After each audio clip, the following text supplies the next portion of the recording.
젊은 세대들이 자기 주장을 안 한다, 숨기고 있다가 통보한다, 비난하고 배척하고 서로 혐오하고 이해 못하는 비난하는 분위기가 됐을까.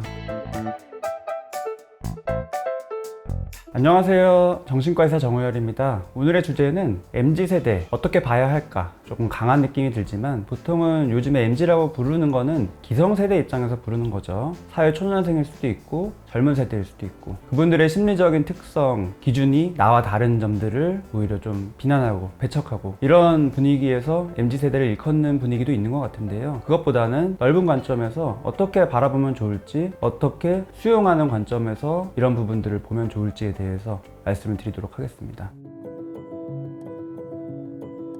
저는 개인적으로 MZ세대와 기성세대 사이에 껴있는 느낌이 좀 드는 게 있는 것 같아요. 그래서 양쪽이 다 이해되기도 하고 왜 이렇게 갭이 벌어지고 서로 혐오하고 이해 못하는 비난하는 분위기가 됐을까, 이런 거에 대한 좀 안타까움이 있는 것 같습니다. 조금 더 열린 마음으로 기성세대가 젊은 세대를 우선은 바라볼 수 있도록 도와드리고 싶은 마음이 있는데요. 에코이스트라는 용어 자체가 원래 심리적으로 있던 용어는 아니고, 그리고 에코라는 어원 자체는 뭐 그리스 로마 신화 에 있었던 저주받아서 앵무새처럼 반복적인 얘기만 하게 되는, 스스로 동굴로 숨게 되는 이런 양상을 보이는 건데, 에코이스트 역시도 나르시스트와는 정반대로 자기애를 막 드러내는 게 아니라 오히려 자기애를 숨기려고 하고 회피하려고 하고 갈등으로부터 도망치려고 하고 스스로 동굴로 숨으려고 하고 민폐 끼치기 싫어하고, 이런 어떻게 보면 나르시스트와는 상반된 구도를 일컫는 경우들이 많은 것 같고요. 원래 있던 심리적인 기준을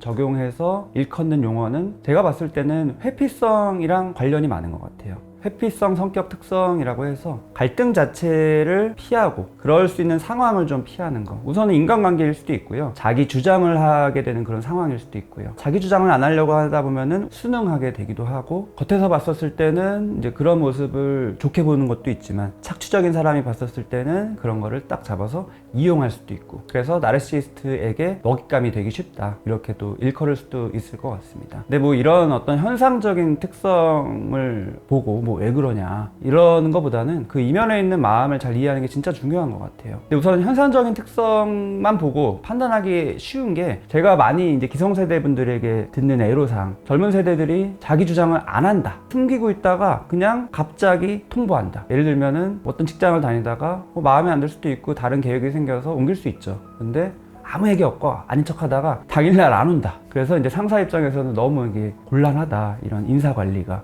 애로사항을 말씀하시면서 그런 세대적인 분위기를 비난하는 얘기를 저는 되게 많이 들어요. 이게 어떻게 보면은 책임감이 없어 보이고 아무 생각 없어 보이는 미성숙한 걸로만 보일 수 있는데, 조금 더 관점을 이제 이면에 있는 마음으로 보면은 회피를 하게 되는 거예요. 왜냐면은 내가 예를 들어서 이직할 계획이 있다, 지금 직장에 불만이 있다 하면은 그거를 우선은 표현해야 되거든요. 그 표현은 자기 주장이에요. 그리고 자기 주장을 하는 거는 사실은 매끄럽지가 않아요. 심리적으로 갈등이 유발되는 상황입니다. 당연히 상사 입장에서는 조금은 불편할 수 있고 말하는 사람도 불편하고, 근데 이런 불편한 상황을 안 만들려고 가만히 있는 거예요. 근데 이제 가만히 있다 보니까, 미루다 보니까 점점 날이 다가오고 그냥 그날이 돼서 가는 거예요. 그리고 또 불편해요, 통화로 얘기하기가. 그러니까 전화를 끊고 차단을 하고, 이제 이런 식으로 되는 애로사항을 얘기하시는 기성세대들이 있는 거죠. 근데 그 이면에 있는 심리적인 흐름을 이해하는 게 너무 중요하다는 얘기를 좀 드리고 싶습니다.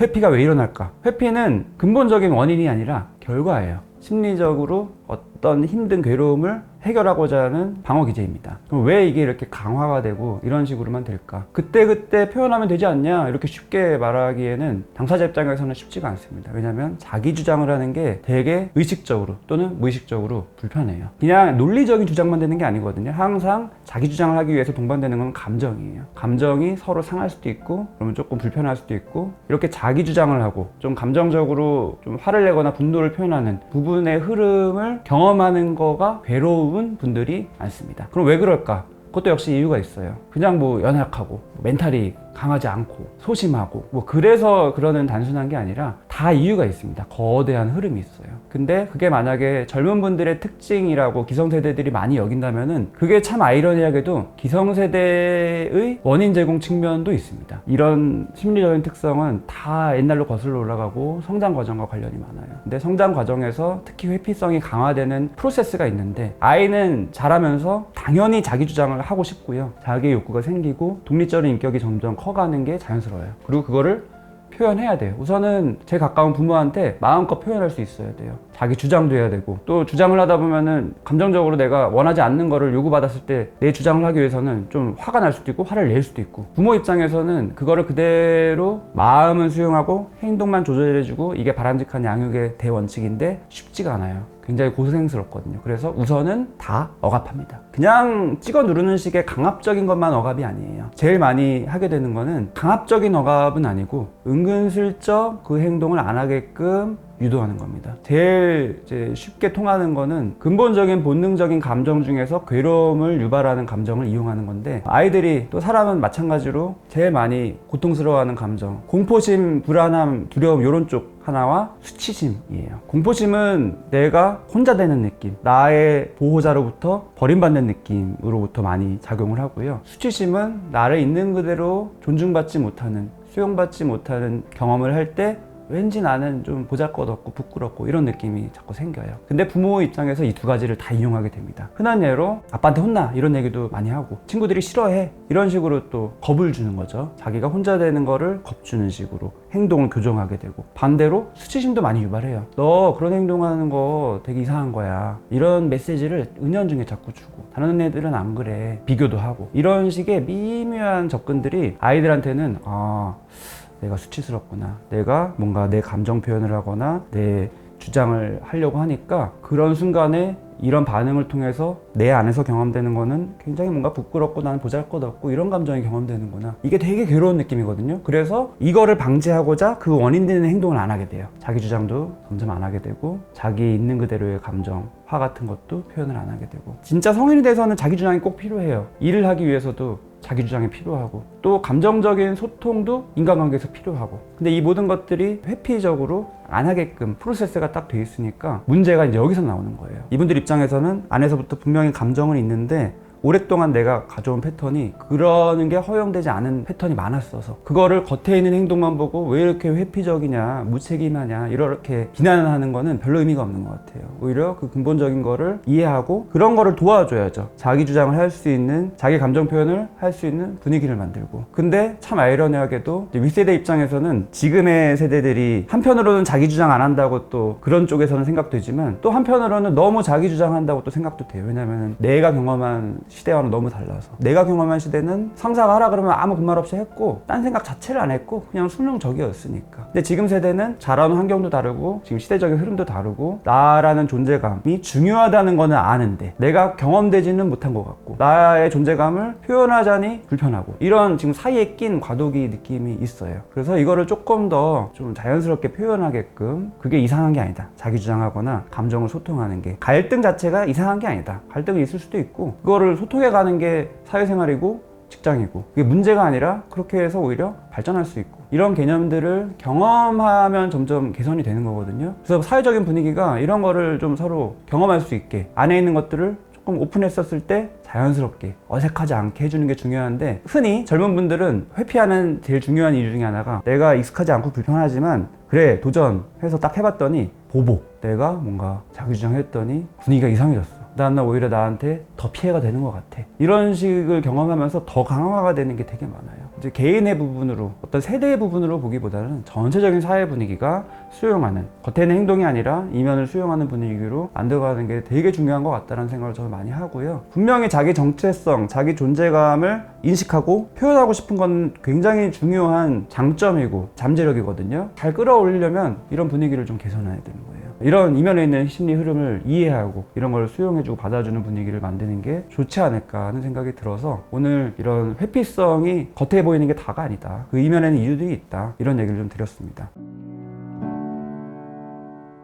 근데 수용을 그럼 해주면 되지 않냐? 근데 이게 그렇게 단순한 게 아니에요. 수용을 못하는 이유가 또 있습니다. 점점점 사회는 발전하는 것 같지만 사실은 살기 힘들고 위협을 점점 받는 느낌도 들고 미래가 너무 많이 바뀌니까 예측할 수 없어서 불안해지고 이런 여러 가지 이유들로 인해서 수용하는 쪽보다는 차이를 발견하고 다른 사람을 배척하는 분위기가 불안이 내려가는 특징이 있거든요. 그거는 또 역시 오래된 인류의 어떤 심리적인 흐름이에요. 우선 우리 부족이 내 편이 똘똘 뭉쳐야지 적으로부터 안전할 수 있거든요. 근데 적인지 아닌지를 판단하는 게 너무 중요해요. 그러기 위해서 우리 편이냐 다른 편이냐를 항상 판단하는 것에 집중하고 다른 편을 오히려 비난하고 차이점을 자꾸 부각시키고 그런 식의 이런 흐름이 이제 본능적으로 있어요. 그거는 특히 불안할 때 더 생겨요. 최근에 코로나 시국을 맞이해서 뭔가 갈등들이 많아지죠. 세대 갈등도 생기고 뭐 남녀 갈등도 생기고 여러 가지 갈등이 생기는 이유가 그런 갈등은 원래부터 뭐 있었을 수 있지만 굉장히 양극화되고 심해지는 제일 중요한 이유는 불안해서. 예측할 수 없는 이 세상 최대한 안정감을 경험하고 싶어서 우선은 배척하고 보는 순간은 편할 수 있지만 결국에는 악순환돼요. 왜냐면은 다른 사람들을 이해하고 수용하지 않기 때문에 그게 오히려 화살이 돼서 나한테 돌아오고 나의 발전을 저해하고 이런 측면이 많이 있습니다. 왜 이렇게 수용하지 않냐 뭐 이런 식으로 또 비난의 소재로 삼기보다는 내가 수용하고 싶어도 안 되는 또 이유들이 사회 분위기가 있고 나의 개인적인 이유가 있고 그래서 그 이유가 되는 내가 지금 뭔가가 불안하구나 안심하고 싶어서 우선 배척하고 보는 것 같구나 이런 거를 또 스스로 이해하고 조금 수용하고자 하는 노력을 하는 게 중요할 것 같다는 생각이 듭니다. 그 MZ의 특성이라고 보통 말하는 잦은 이직이나 아니면은 오히려 또 선을 넘는 과격한 행동을 하거나 다른 사람을 오히려 배려하지 않는 것 같은 너무 자기 주장이 센 것 같은 이런 아이러니함을 느끼게 되는 이유 역시도 회피적인 심리의 흐름과 관련이 많이 됩니다. 이직을 자주 한다고 분명히 문제가 되는 건 아니고 당연히 자기 꿈을 찾아서 이직을 할 필요성도 있고 여러 가지 이유가 있지만 조금만 불편해도 우선은 이직하는 식으로 우리가 예전에 말씀드린 대인관계에서 불편하면 손절하는 식으로 회피하는 게 익숙해진 패턴이 됐을 때는 악순환이 되는 측면이 있는 것 같아요. 근데 그 이유 역시도 이직이 문제다 이렇게 접근하는 것보다는 그러니까 참고 견뎌라 이렇게 무조건 책임감을 강요하는 것보다는 그 이면에 있는 흐름이 혹시 회피적인 건 아닌지 회피적인 거라면 내 주장을 하거나 심리적인 갈등이 일어나는 거를 마주하는 게 너무 어렵진 않은지 그런 걸 좀 보듬어 줄 필요가 있고요. 갑자기 선을 넘고 뭔가 자기 주장을 너무 세게 하고 또 회식 같은 거 있다고 하면 오늘 남자친구랑 약속 있는데요 이렇게 당당하게 얘기하는 게 또 윗세대 입장에서는 너무 배려를 안 하는 느낌 너무 개인만 우선시하는 것 같은 얌체 같은 느낌 또는 상사한테 오히려 좀 대드는 느낌 이런 식으로 받아들여지는 이유가 또 있어요. 상사의 어떤 주관적인 느낌도 물론 있을 수 있고요. 왜냐면 난 옛날에 안 그랬으니까 물론 그러고 싶었지만 참았는데 안 그러는 거 보면은 부러움 반, 질투 반 이런 느낌도 물론 있을 수 있지만 또 한 가지 측면은 회피성이 기본적인 심리적 흐름에 있었을 때 평상시에 나의 자연스러운 욕구나 주장, 감정 이런 것들을 어필 못하고 꾹꾹 숨기고 참다 보면은 사람이 그렇게 생각보다 참을성이 많지 않기 때문에 쌓았다가 결국에는 역치가 넘어가면 터져요. 제가 회식 꼭 가고 싶지만 오늘 너무 중요한 사전 약속이 있어서 이렇게 이런 식으로 이제 표현하고 싶어도 그렇게 안 되고요. 욱하는 마음에 욱하게 올라와서 욱하게 표현돼요. 저는 남자친구랑 약속이 있는데요 이렇게. 그래서 감정 표현이라는 게 좀 매끄럽게 하는 거 매끄럽게 어떻게 하면 감정 표현을 할까 그때 필요할 때 표현을 하는 그 분위기를 만들지 못한 게 근본적인 원인일 수 있다라는 얘기를 드리는 겁니다. 그래서 이런 특성들이 뭐 MZ의 문제다 이런 식으로 접근하기보다는 사회적인 흐름이나 분위기를 어떻게 하면 이거를 좀 더 개선해서 같이 갈 수 있을까라는 분위기 이해하는 수용하는 측면으로 갔으면 좋겠어서 이런 얘기를 드렸습니다. 네, 오늘은 기성세대 입장에서 MZ세대의 특성들 또 불편한 점들이 무엇인지 살펴봤고 그 이면에는 이런 흐름들이 있으니까 지적질하고 배척하기보다는 이해하고 수용하는 분위기가 돼서 오히려 선순환식으로 해결하는 사회적 분위기를 만들면 좋겠다라는 얘기를 드렸습니다. 도움이 되셨으면 구독과 좋아요, 댓글과 알림 설정 부탁드리겠습니다. 그럼 저는 다음에 더 좋은 컨텐츠로 찾아뵙도록 하겠습니다. 시청해주셔서 감사합니다.